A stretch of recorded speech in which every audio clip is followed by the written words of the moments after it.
¿Qué tal? Buenas noches. Bienvenidos a la última edición de nuestro ciclo de conferencias que hemos denominado El Nuevo Genocidio. Bueno, hoy, como verán, están por supuesto mis amigos de siempre. Primero les quiero recordar que el objetivo de este ciclo fue recaudar fondos para hacer máscaras para médicos y para entregar en hospitales, que lo hemos cumplido. Después Alberto nos va a dar una referencia de eso, pero les agradecemos a todos las colaboraciones y bueno, las máscaras llegaron a destino. Después les quiero decir que hoy tenemos un invitado muy especial, que es, ahí lo están viendo, el doctor en filosofía, el doctor Pablo Muñoz Iturrieta, que ustedes saben es escritor del libro, del famoso libro bestseller Atrapado en el cuerpo equivocado. Bueno, hoy nos va a acompañar. Es un lujo, la verdad, Pablo, te agradezco de entrada, ya después vamos a dialogar, pero es un lujo tenerte acá. La verdad que le das un nivel enorme a nuestras conferencias, que es lo que nosotros queremos, que la gente tenga contacto con el mejor nivel de lo que podamos transmitir y enseñar permanentemente. Así que bueno, les doy lugar a mis compañeros para que se presenten y después ya arrancamos. Bueno, buenas tardes o buenas noches a todos. Y bueno, es un placer y un privilegio ya cerrar esta última conferencia, que es la octava de las 8 que nos habíamos propuesto. Y un dato para recordar es que estábamos viendo que ya superamos las 10.000 reproducciones de este ciclo, ¿no? Sin contar las de hoy. Así que bueno, la verdad que ha sido un éxito y nos sorprendió a nosotros mucho más de lo que esperábamos. Así que bueno, y hoy un lujo tener a alguien que yo admiro y respeto tanto como es Pablo. La verdad que un privilegio y un lujo que nos estamos dando de terminar así. Así que bueno, buenas noches a todos y sean bienvenidos. Bueno, qué bueno llegar. A veces los finales parecen que son medios nostálgicos, pero es bueno haber alcanzado un objetivo. En tiempos donde alcanzar metas a veces se hace tan cuesta arriba, poder alcanzar el objetivo de decir las 8 transmisiones, las 8 conferencias, haberlo logrado en medio de la situación que estamos viviendo, es un desafío realizado. Como decía Eli y tenemos el lujo de cerrar este ciclo con el doctor Pablo Muñoz Iturrieta, quien ha demostrado y nos ha enseñado y hemos participado de charlas, cursos. Yo hice un curso hace poquito que le estuvo dando y realmente siempre uno tiene muchas cosas para aprender. Así que no me queda más que agradecerle a todos los que nos han seguido, a todos los que han compartido nuestras transmisiones, a todos los que han aportado desde su lugar experiencias, conocimiento, preguntas, interrogantes, porque todos nos vamos enriqueciendo con esto. Así que bueno, agradecerles a mis compañeros por haberme incluido en este grupo y a todos los que nos han seguido. Realmente ha sido un gusto poder llegar hasta aquí, que es el final de un ciclo, pero no necesariamente es el final definitivo de todo, ¿no es cierto? Es simplemente haber alcanzado la meta y el objetivo que en un principio nos habíamos trazado. Bueno, yo también quiero decir algo. Gracias a todos, la verdad, por haber estado pendientes de cada uno de los encuentros que tuvimos. Hoy nos toca cerrar este ciclo, pero como decía Alberto, no quiere decir que sea la acción de estos encuentros que estamos haciendo. Mientras dure la cuarentena vamos a tener bastantes oportunidades de volver a vernos, no solo nosotros por nuestras facilidades, sino ustedes que nos están siguiendo en cada horario, y la verdad es que es muy bueno todo esto que se formó. Nos sorprendió las 10.000 visualizaciones, sin contar la de hoy, así que la verdad que es impresionante. Se nota que la gente quiere saber, qué es lo que pasa, y es muy bueno esto porque no solo se hablan de temas donde se instruye sobre una cuestión en particular, sino que hablamos de cuestiones contemporáneas, como hoy tenemos la posibilidad de poder hablar con Pablo y ver no solo lo que pasa en Argentina, sino con lo del mundo. Yo cierro acá porque después me toca quería que Pablo también antes de comenzar con visión. Un saludo enorme. Primero quiero agradecerles a ustedes también la oportunidad, haberme invitado, una alegría. Los venía siguiendo las distintas conferencias que hacían. La verdad que cuando Elías me contactó, me dio realmente unas ganas enormes de estar aquí, así que un saludo desde Canadá para todos ustedes en Argentina y distintos países que se están conectando, que puedo ver aquí de distintos lugares de América. Así que un gusto enorme.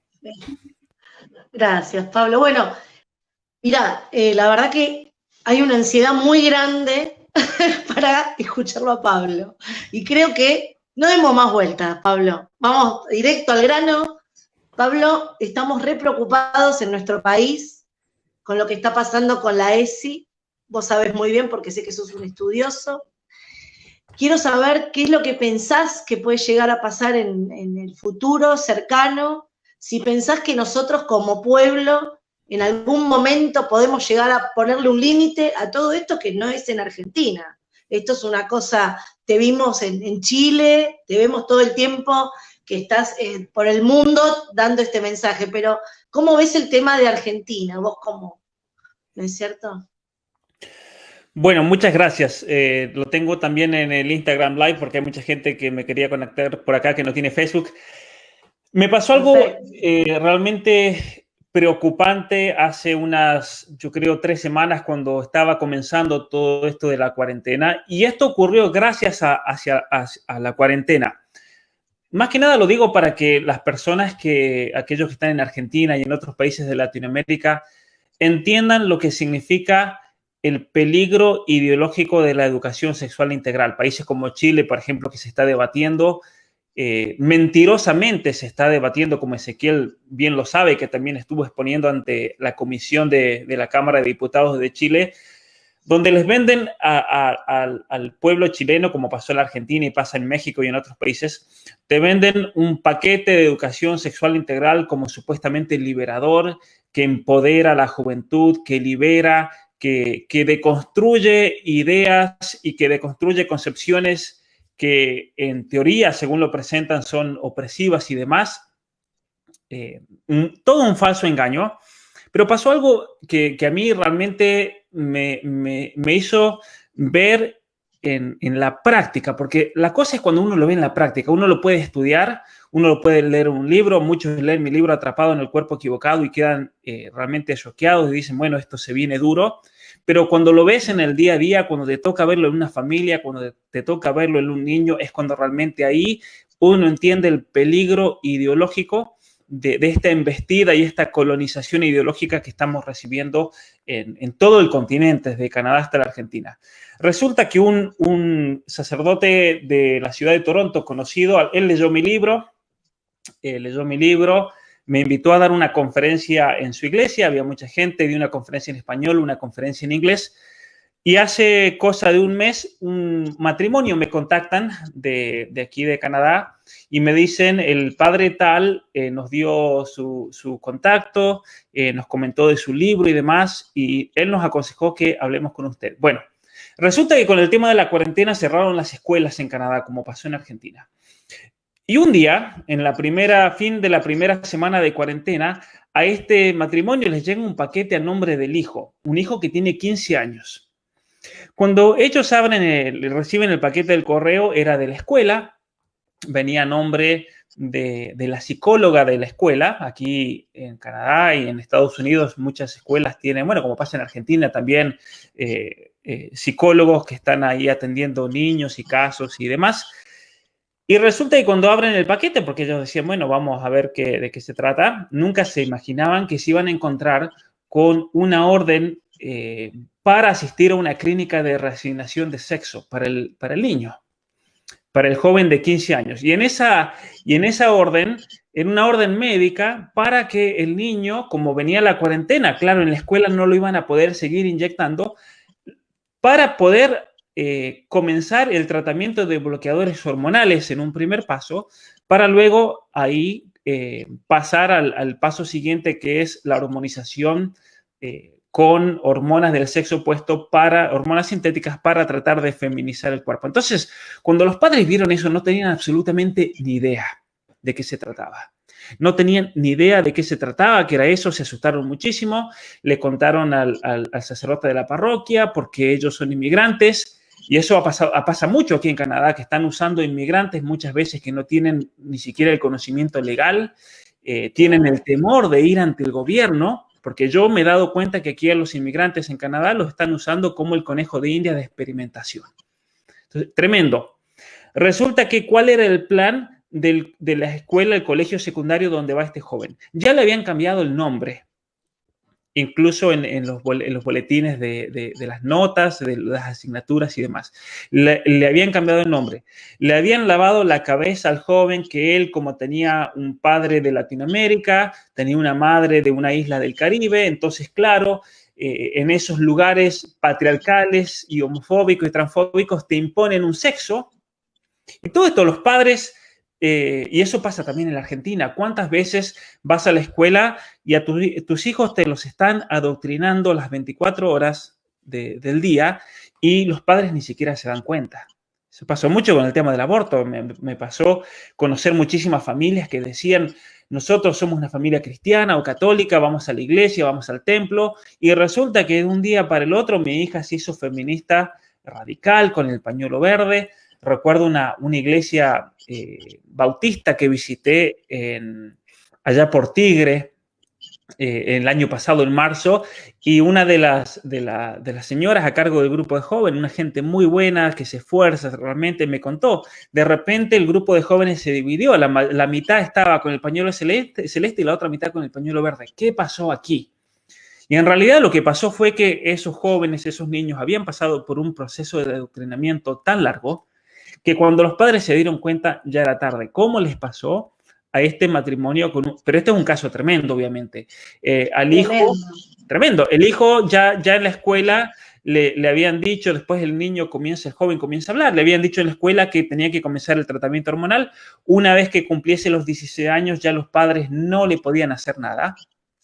No le podían hacer nada, no podían ni siquiera oponerse porque han puesto una ley en Canadá que los 16 años ya es una edad, una especie ya de, por así decir, de mayoría de edad con respecto a cuestiones de identidad de género y orientación sexual.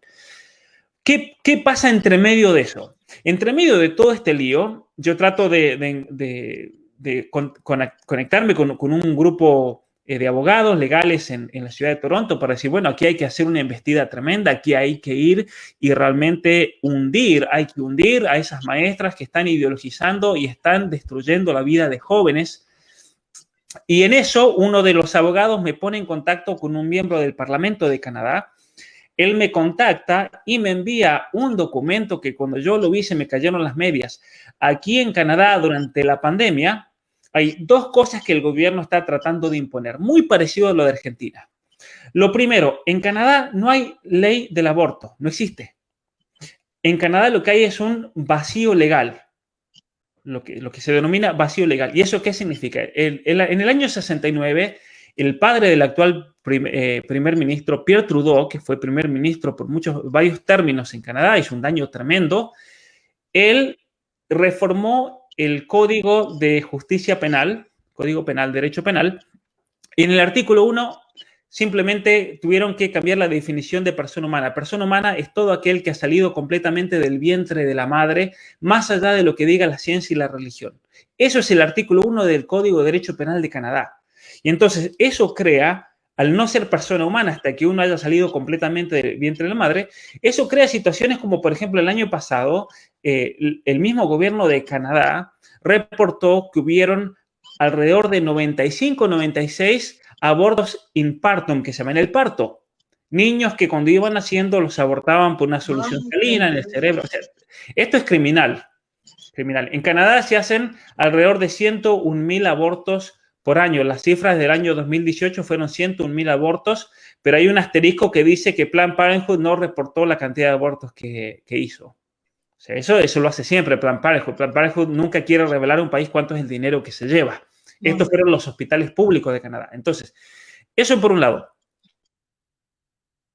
Ay, se cayó Pablo. Bueno, esperamos que vuelva la conexión rápido, ¿no? Está muy interesante. Sí, se salió, sí, la verdad nos dejó sorprendidos a todos. Voy a ver si lo puedo contactar. A ver, terrible el comentario. Yo no sabía que en Canadá no existía la ley de aborto. Me estoy enterando ahora.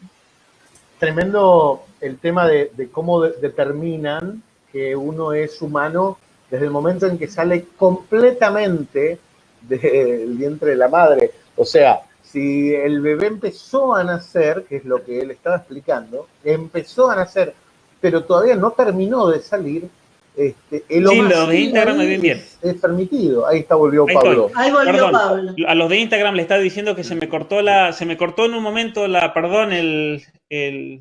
se me cerró todo, así que tuve que abrirlo. Sí.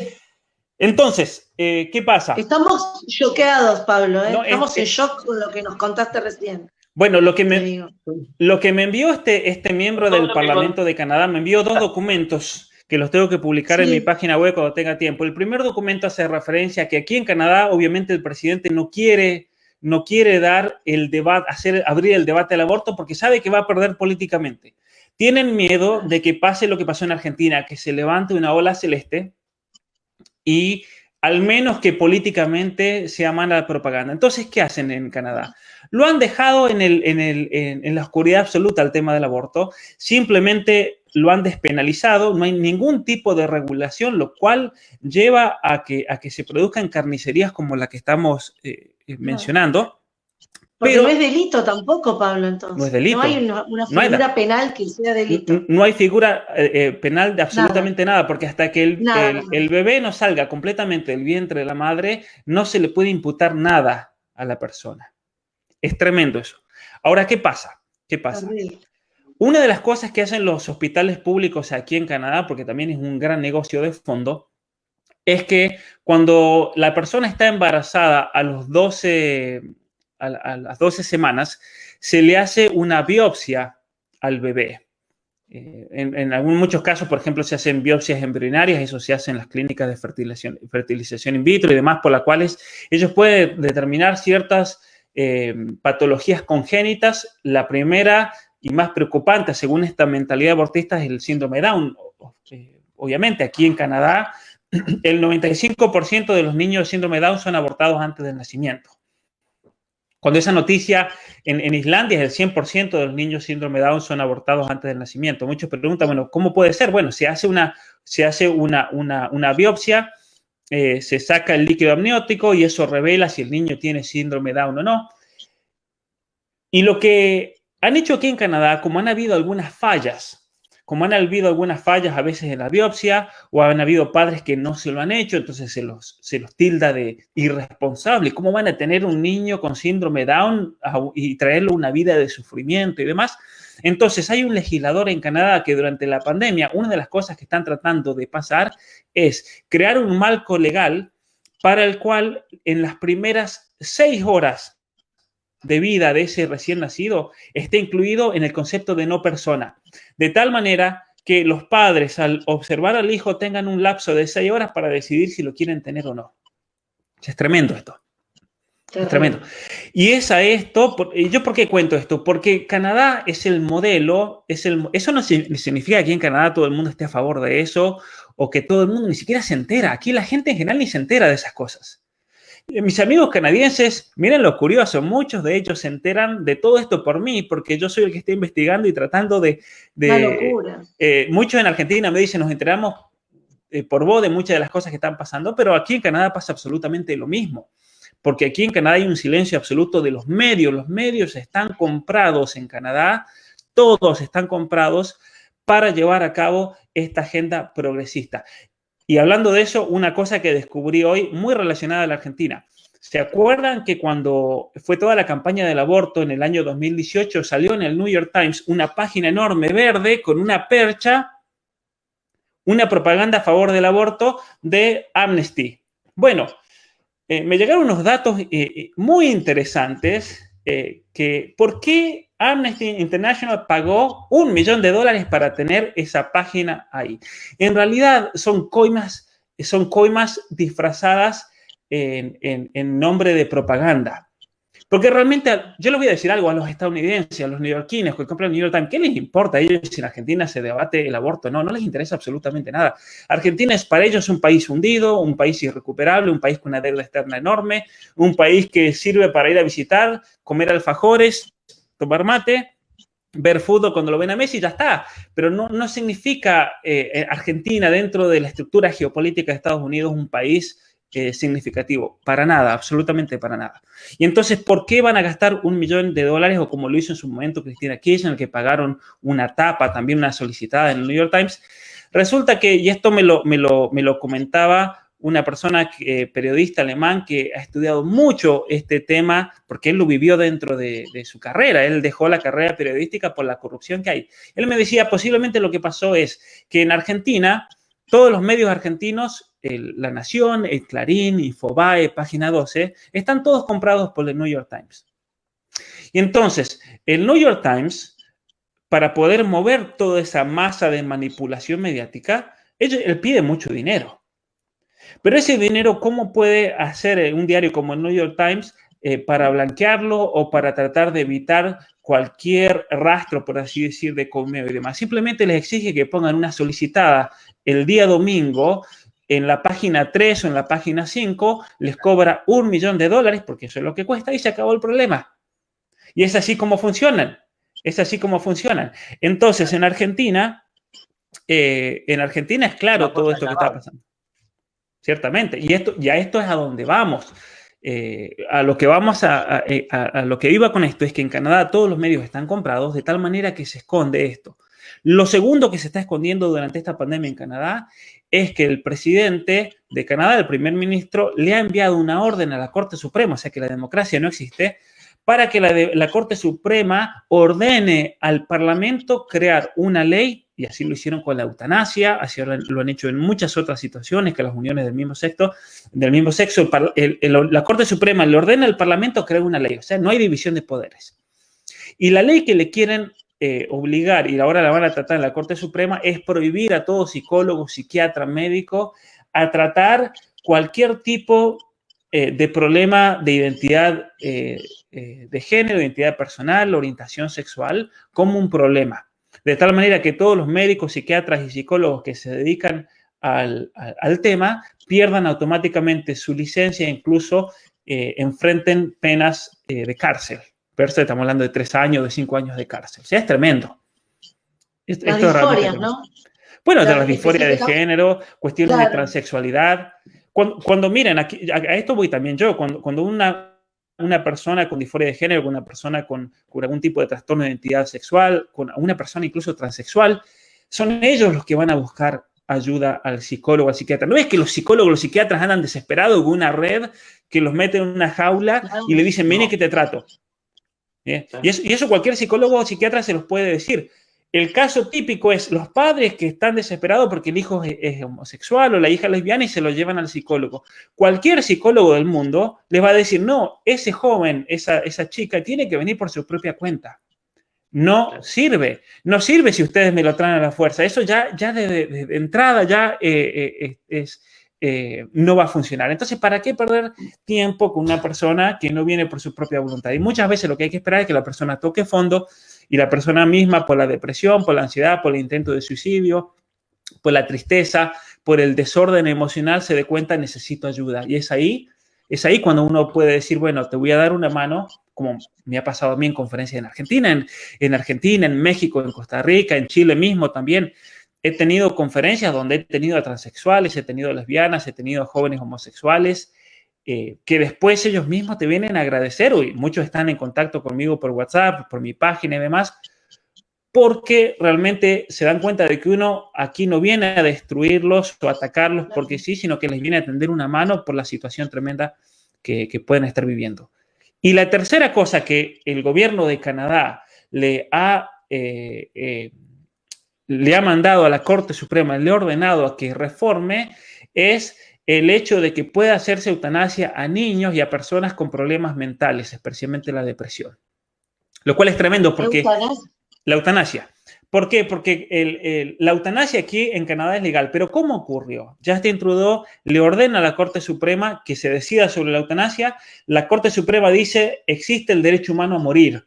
Y entonces le ordenan al Parlamento, es así como funciona esta mentira en Canadá, le ordenan al Parlamento, lo equivalente al Congreso, es decir, tienen que sacar una ley y tienen 6 días, porque así como se lo dicen, pasó así con la eutanasia, tienen 6 días para elaborar una ley. Ya estaba la sentencia. Imagínense si eso pasa en Argentina. que la Corte Suprema le diga al Congreso, bueno, tenemos el caso FAL, tienen 5 días para decir cómo va a ser la ley, no hay que aprobar absolutamente nada, simplemente tienen que hacer todo un marco legal, pero de aprobar no aprobar nada porque ya la aprobamos nosotros. Es la manera como está operando, es una locura, es un totalitarismo absoluto, contra todos los principios legales de nuestra civilización occidental y demás, y la tradición legal, incluso consuetudinaria en Canadá. Y bueno, cuando se hizo ese marco legal en el 2015 para la eutanasia en Canadá, dejaron de lado a los niños y dejaron de lado a las personas con depresión, porque Ezequiel lo sabe muy bien.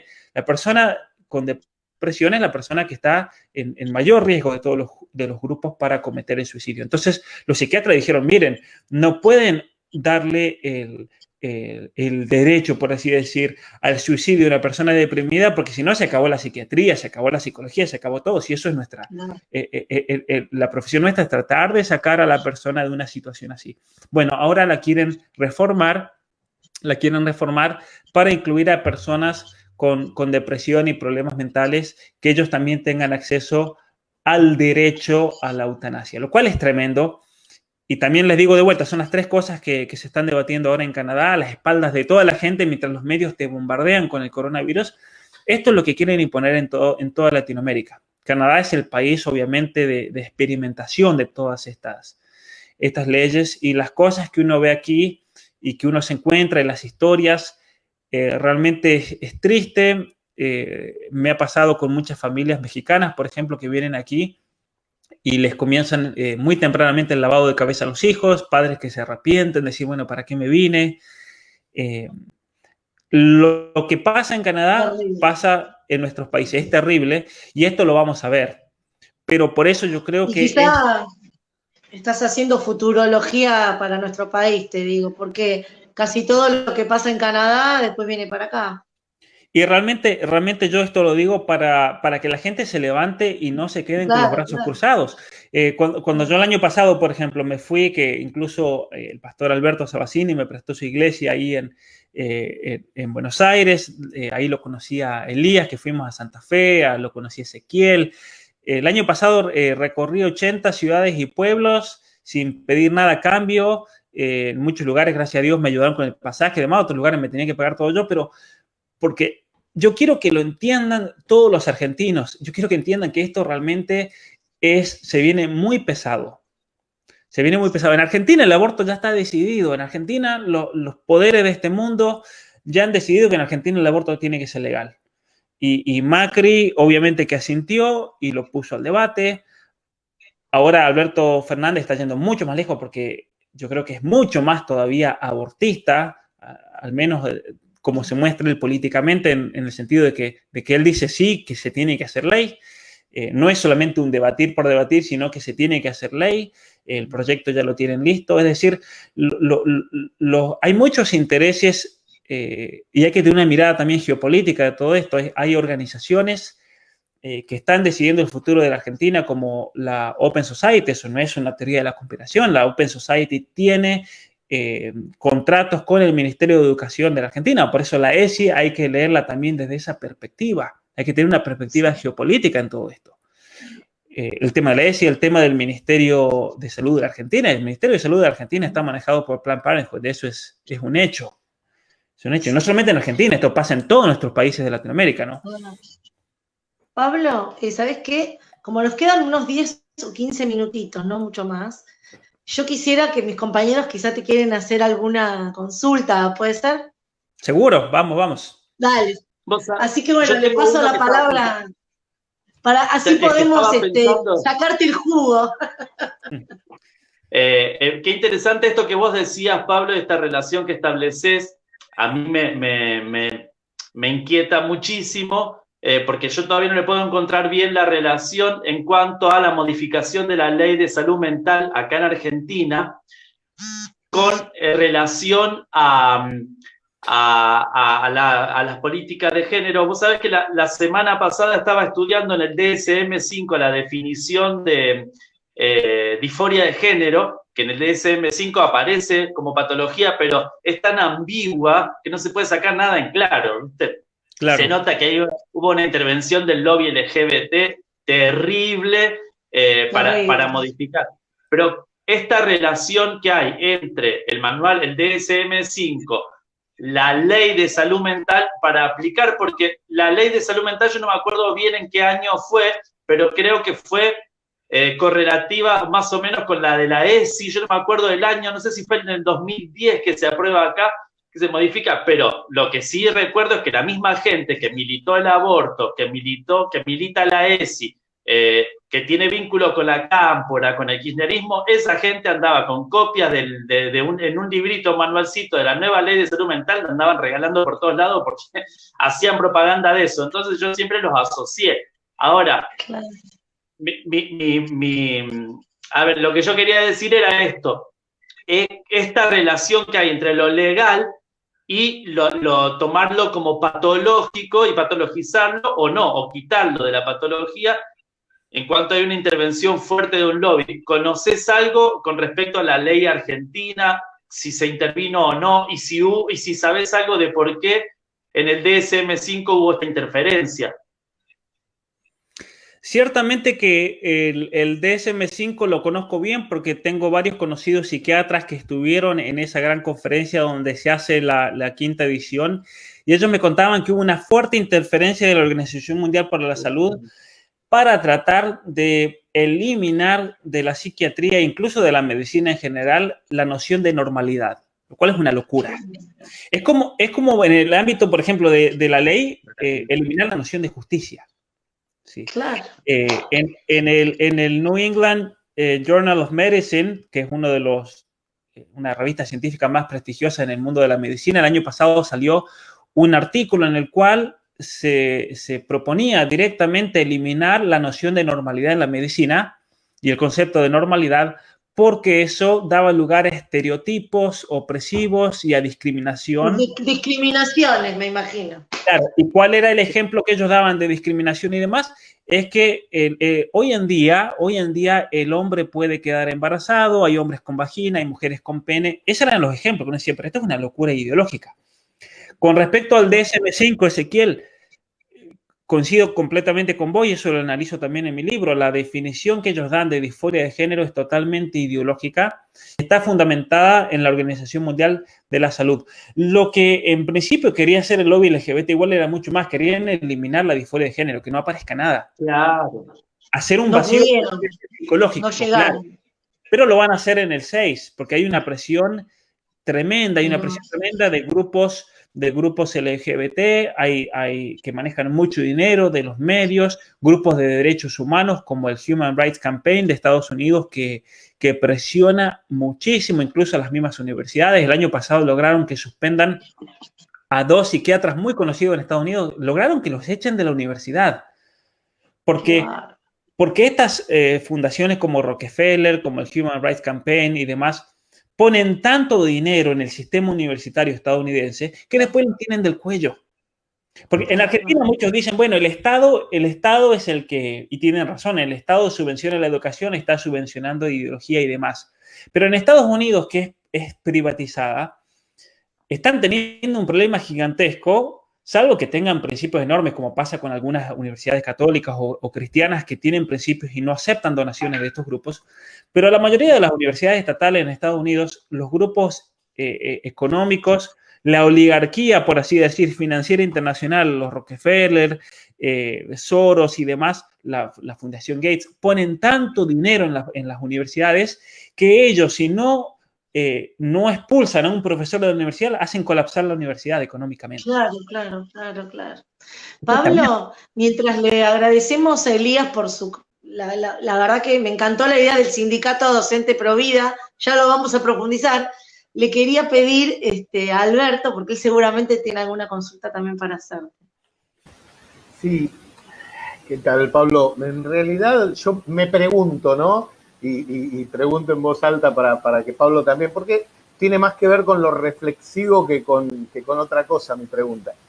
Teniendo en cuenta un montón de elementos, ¿no? Por ejemplo, lo que decía Elías, con lo que comparto plenamente, que no siempre lo legal es correcto, teniendo en cuenta el avance de, digamos, la monopolización de las leyes por parte de estos lobbies y de estos movimientos donde están monopolizando leyes haciendo esa despatologización de las cuestiones sexuales, el avance de la ideología de género, la prohibición de los psicólogos, psiquiatras y por supuesto ministros religiosos de tratar a las personas que vienen y que acuden pidiendo ayuda por una situación puntual con su identidad de género y con todo eso. La pregunta que yo me hago es, ¿dónde están los límites que nosotros tenemos de resistencia? O sea, ¿hasta dónde, y lo estoy hablando, yo sé que soy pastor y que suena muy raro saliendo de la boca mía, ¿no? Pero ¿hasta dónde es correcto que nosotros nos sometamos a este tipo de demencia, de psicopatía generalizada que tiene la sociedad? ¿Y hasta dónde vamos a tener que poner un punto y decir, muchachos, hasta acá llegamos, hasta acá obedecimos, hasta acá nos sometimos, pero de acá para adelante no podemos seguir avanzando? O sea, cuando yo pienso, ¿no? Ya no en mis hijos, sino en mis nietos, mi nieta con 1 año y medio y mi futura nieta para nacer ahora en agosto, y me proyecto en la locura que llevamos de acá a 10 años, o sea, muy probablemente mis hijos no puedan decirle a mis nietas, no, vos sos una nena, porque probablemente terminen presos y yo como abuelo posiblemente tenga una demanda si le regalo un vestidito, qué sé yo, porque a este paso es una locura, ¿no? Digo, ¿hasta dónde podemos decir, y no, hasta acá nos tenemos que sujetar, tenemos que obedecer, y de acá en adelante me parece que ya queda el camino de la resistencia, no digo armada, por supuesto, pero sí la resistencia, ¿no? Tendrán que ampliar las cárceles y meter preso a la mitad de la población. Es una pregunta que me hago, de verdad, y me está dando vuelta en la cabeza hace mucho tiempo, hasta dónde la sociedad debería resistir. Perdón que Alberto, con esto, ¿no, Pablo? Sabés que el otro día yo puse un tuit donde le informaba, hay gente que no lo sabe, que nosotros tenemos un artículo 36 en nuestra Constitución que dice que nosotros tenemos que defender nuestra Constitución y que si hay algo, una norma, quieren hacer una ley o lo que sea que viole los principios constitucionales, nosotros válidamente podemos salir a defenderla sin que esto signifique un levantamiento ni nada por el estilo. Es la Constitución está para contener a los gobernantes, no solo a las personas. Exactamente, eso es lo que puse, justamente. Entonces, todo el mundo, viste, más o menos me trataban de que estoy llamando. No, está en nuestra Constitución, y si llegan a tocar los derechos de los padres, o si avanzan aún más, o mismo el aborto tendría que ser inconstitucional en nuestro país. Nuestro país no resiste el sistema legal, el aborto, porque nosotros hemos suscrito convenios internacionales que se oponen a esto. Entonces, habría que hacer todo un mecanismo de modificación constitucional para llegar a esto. Entonces, creo que la resistencia es absoluta, ¿no? Creo que deberíamos tener claro que tenemos este derecho nosotros. No, es tremendo. A mí me parece el comentario de Alberto acertadísimo. Yo creo que en Argentina, acá hay que distinguir dos cosas. Por un lado, es el saber diagnosticar lo que está pasando, y eso yo creo que en Argentina lo tenemos, gracias a Dios. Lo tenemos gracias al trabajo de todos ustedes, el trabajo de Agustín, de Nicolás, el trabajo de Chinda Brandolino, el testimonio de Sarah Winter, el testimonio de todos los que han pasado por el ciclo de conferencia de ustedes, el caso del doctor Rodríguez Lastra. Podría mencionar a cantidad de gente que me perdonen que los deje afuera, pero estoy pensando en todos ustedes, incluso en ciudades, pueblos, los grupos pro vida, los grupos a favor de la familia, la gran cantidad de pastores y sacerdotes, algunos que hay también defendiendo y exponiéndose en todo esto. El problema lo tenemos bien definido. No tenemos, gracias a Dios no tenemos ese problema. Miren que me ha pasado ir a otros países en los cuales dicen, acá no tenemos un Agustín Laje, no tenemos a nadie. Eso pasa, no tenemos nadie que realmente sepa. Tenemos gente que le hace frente y todo y le pone ganas, como decimos, pero tal vez no tienen la misma formación o incluso, nosotros somos muchos en Argentina los que estamos luchando por todo esto. Ahora, ¿qué pasa? Tenemos ya la cuestión diagnosticada, sabemos reconocer. Yo creo que tenemos gente que hemos armado un grupo muy importante para saber reconocer el mal, diagnosticarlo, pero tenemos que comenzar a trabajar en estrategias efectivas para tratar de tumbar este intento de dominación global y dominación externa, o como querramos llamarla, por medio de lo que sea una resistencia pacífica, pero que sea efectiva también. La desobediencia civil, como decía Gandhi en la India, ¿no? Yo creo que ha llegado el momento, Alberto. Para mí la línea ya la pasamos. En cuanto un presidente abre el debate al aborto, ya cruzó la línea roja. Eso ya está. Y gracias a Dios que, bueno, salieron cantidad de personas a las calles y demás, pero yo creo que hay que ir más lejos todavía. Yo creo que hay que ponerle una presión muy fuerte al gobierno, porque somos muchos. Eso es una realidad. Nosotros somos la mayoría. Sí. Somos la mayoría. Eso tiene que quedar en claro. Que los medios, que la mayoría de los medios sean todos pro aborto, pro globalismo, pro intereses extranjeros, que hay muchos intereses extranjeros en juego. Eso no significa que ellos sean la mayoría. Ellos son los pocos que tienen el control de todos los medios de comunicación. Pero la masa de la gente todavía tiene sentido común en la Argentina. Una cosa que yo noto en Argentina es que al menos en Argentina no les han lavado tanto la cabeza como la masa canadiense, por ejemplo. Lamentablemente en Canadá tenemos un grupo fuerte, pro vida, fiel. Porque acá llega todo tarde, Pablo, viene todo despacio, porque estamos lejos. Sí. Pero tienen ganas de llevarnos rapidito para ese lado. Totalmente. Yo creo que en Argentina, si bien hay una gran población de jóvenes que están perdidos, que con falta de educación, que no saben ni leer ni escribir, que sienten una necesidad de identidad y demás, pero muchos jóvenes se están levantando también en Argentina. Muchos. Sí. Muchos. Yo creo que mirá Elías, mirá lo que significa en este grupo, que es un joven que se la pasa dando conferencias. Vos lo conociste y creo que compartieron alguna también. Es un chico joven que se esfuerza, labura. Vos lo ves y es el ejemplo del joven que nosotros queremos, por eso está acá con nosotros en este grupo, porque es muy importante que la juventud enarbole estas banderas y que los más grandes tenemos que apoyar con la experiencia, pero la juventud es la que nos va a salvar acá. Así que bueno, de paso le voy a dar la palabra a Elías, si me permitís, Pablo, porque él siempre hace unos comentarios y nos lee algún comentario de alguna persona que está ahí, que nos interesa a veces transmitirlo, ¿no? Elías. Sí, nuestro bueno, joven gracias. Elías. Gracias por tus palabras. Gracias, Eli. Tengo 28 años. Sí. No me recibí hace mucho, pero desde que me recibí estuve a fondo como escritor y luego como abogado, laburando sobre esto a fondo. Y gracias a Dios tuve la oportunidad de, conocerlos a todos y darme cuenta que, como dice Pablo, hay un gran número de profesionales preparados para salir a batallar por todo esto. Yo además quiero agradecerte, Pablo, por la posibilidad que estás con conferencias a full, dando charlas, dando clases, videos de a veces de 2 horas veo que vas subiendo con tus conferencias, así que realmente te quiero agradecer. Quiero mostrar un par de comentarios, siempre lo hago, lamentablemente no voy a poder mostrar todos porque es una cantidad impresionante de gente que ha ido comentando desde que comenzó y ya hemos pasado la hora. Pero bueno, acá tenemos Lisette Feider, que pone que equipazo. Ana Gavilán, que puso felicitaciones a todos por sus disertaciones. Excelente libro, Pablo Muñoz y Carrieta. Ponen, quiero decirte, mi mujer, Pablo, es fanática de tu libro.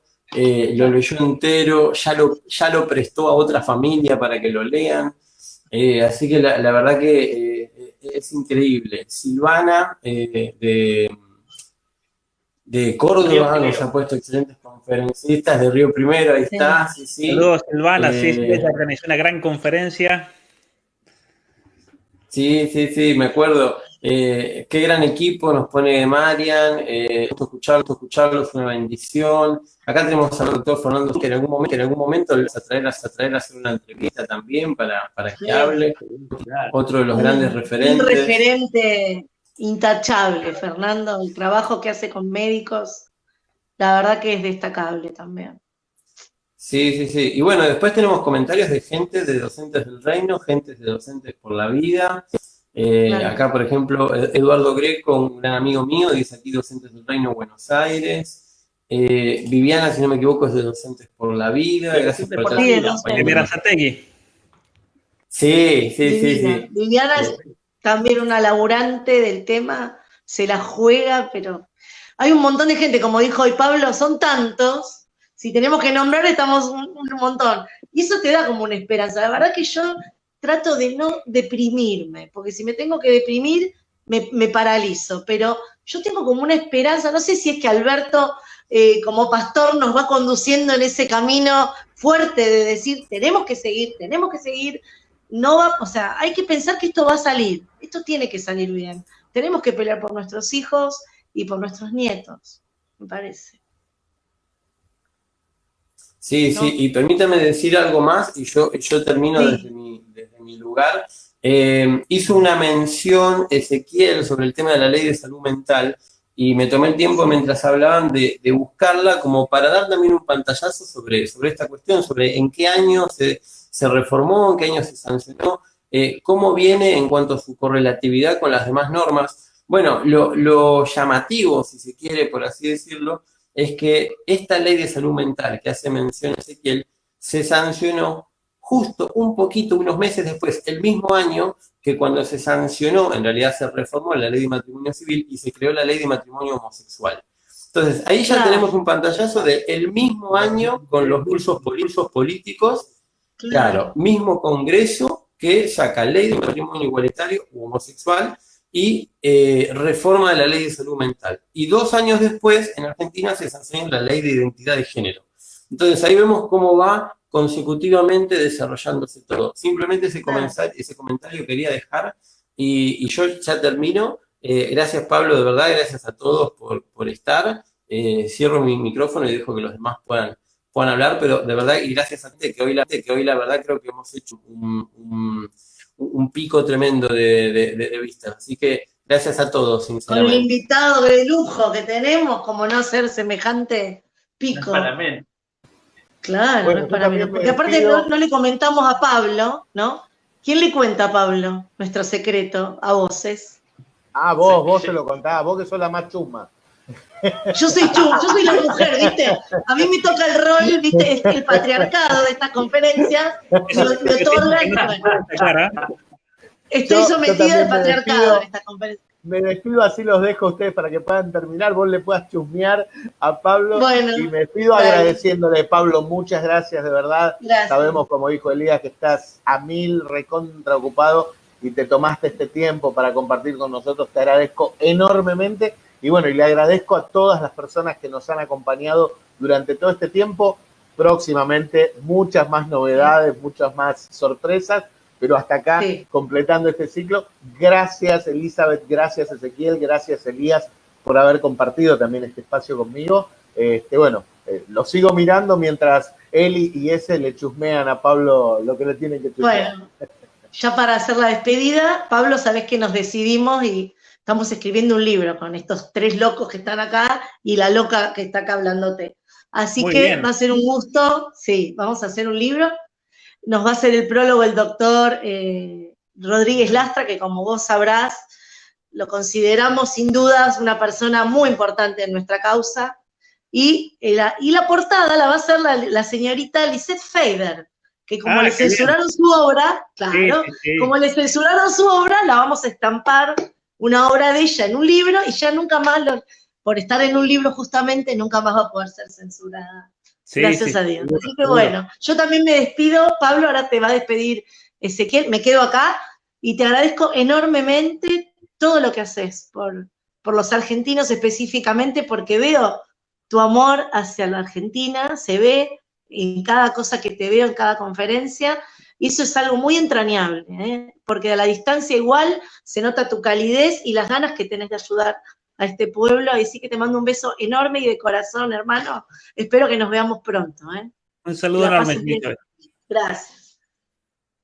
Bueno, Pablo, también agradecerte por la predisposición, por el tiempo que te tomaste, por explicarnos todo esto que en realidad estás quitando, descorriendo un velo de cosas que estaban ocultas, pero que necesariamente tienen que salir a luz, porque todos tenemos que saber lo que pasa para poder tomar decisiones. Una forma de manipulación es ocultar información, ¿no? Y evidentemente estos gobiernos están haciendo esto, y todos los gobiernos totalitarios comenzaron de esta manera. Primero ocultando información. Comenzaron no ya, viste, en un paso bastante avanzado. Ahora, muchas gracias por esto, gracias por tu participación y bueno, muchas gracias a todos los que nos han acompañado en este ciclo de 8 conferencias que finalizamos hoy y gracias a todos aquellos que se han conectado, que han saludado de distintos países. Veo que estuvo Araceli de México, gente de otras naciones, también gente de Chile que se ha conectado. Bueno, y la verdad que ha sido un placer escucharte en esta noche, Pablo. Un abrazo grande. Un abrazo, Ezequiel. Bueno, Pablo, te dejamos hacer un saludo final y ya nos retiramos todos. Dale, gracias. Bueno, muy bien. Para mí también es una alegría enorme conectarme con todos ustedes. Como les decía al principio, gracias por haberme invitado, gracias por darme esta oportunidad también de compartir con muchos de ustedes. Obviamente muchos están preguntando acá por el live dónde va a quedar, está en el Facebook. Yo lo compartí en mi Facebook desde el de Elías, así que pueden verlo ahí también al video. Seguro que va a estar en YouTube. Pero realmente es una situación alarmante, pero yo quiero darles esperanzas también a todos porque en definitiva, por encima de todas las cosas, sabemos que Dios está en control de todo. Dios va a permitir en tanto y en cuanto Él quiera en su misteriosa voluntad todo esto que está ocurriendo, pero también yo creo que Dios está esperando que nos levantemos y que cooperemos también con eso, porque si Dios nos dio la libertad es para que también nosotros libremente luchemos, no tengamos falsas, por así decir, falsos negativismos encubiertos de una especie de apocalipsis del cual no podemos escapar. Obviamente que hay que resistir. Sea como sea que resulte todo esto, la historia nos va a recordar a nosotros como los que resistimos, al menos no nos quedamos callados. Eso es lo importante, hay que luchar. Eso es lo que nos pide, yo creo, a cada uno de nosotros nos pide Dios, que luchemos y después triunfamos, si no, no importa, eso ya es problema de Dios, no nuestro. Pero nosotros ciertamente que tenemos que dar todo lo que tenemos por esta causa de la humanidad, por esta causa de la familia, del no nacido, del inocente. Así que gracias a todos por este trabajo, por estas conferencias y bueno, les deseo a todos lo mejor, a todos aquellos que llevan ya tantos días encerrados en las casas y demás, tengan ánimo, paciencia y junten fuerzas porque se viene con todo y vamos a venir con todo, eso seguro. Muy bien. Gracias, Pablo. Un saludo entonces a todos. Saludos a todos. Nos vemos muy prontito, ¿eh? Gracias, Pablo. Muchas gracias,